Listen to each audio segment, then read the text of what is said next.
Hello, welcome to my channel and welcome to another video. Today I am journaling about Harry Potter and the Chamber of Secrets. I decided I wanted to reread all the Harry Potter books this summer. I have read all the Harry Potter books before, but I've only read them once and that was way back in elementary school, so it's been years, so it's definitely time to read them. I am so excited. I've been having so much fun reading book 1 and 2. I'm excited for the rest of them. I loved book 1 and I loved book 2 even more. I feel like in 3rd or 4th grade, I read them and then I ranked them in the order of which book I loved the best to the least. And I know for sure book 5 was number 1 in my ranking. I cannot remember where I put everything else, but I know book 2 was my least favorite. And I can already say that that ranking is wrong because this reread, I absolutely loved book 2 way more than book 1. So I know when I do my ranking, book 2 cannot be last. I just found it so much more exciting than book 1. I mean, book 1 is magical and awesome and you're entering into this world of magic and I love it.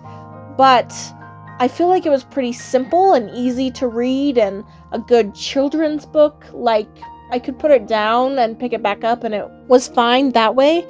But with book 2, I read it in a night and I was up into way early in the morning reading this book because I could not put it down. There was just so much going on, I felt like, and that was way more exciting to read. Like, you had Mrs. Norris and Filch, you had the spiders, you had Dobby, you had Hagrid's backstory and Tom Riddle and the diary and Ginny, and I just felt like there was so much happening in book 2, and that made it way more fun to read than book 1. So I'm excited to do the rankings later on because book 2 is going to be up there. I really liked it.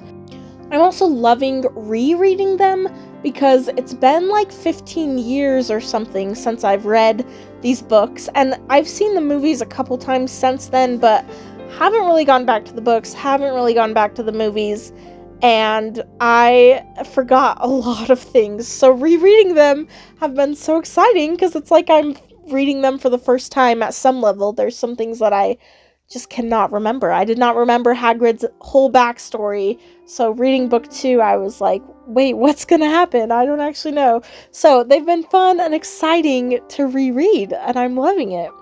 To start my journal, I started by looking through my collection of Harry Potter postcards to try and find a few that would fit, that were from Harry Potter and the Chamber of Secrets, and then I was flipping through some Harry Potter stickers, a sticker book, and just some vinyl stickers I have that are also Harry Potter themed to see what would fit well in my journal.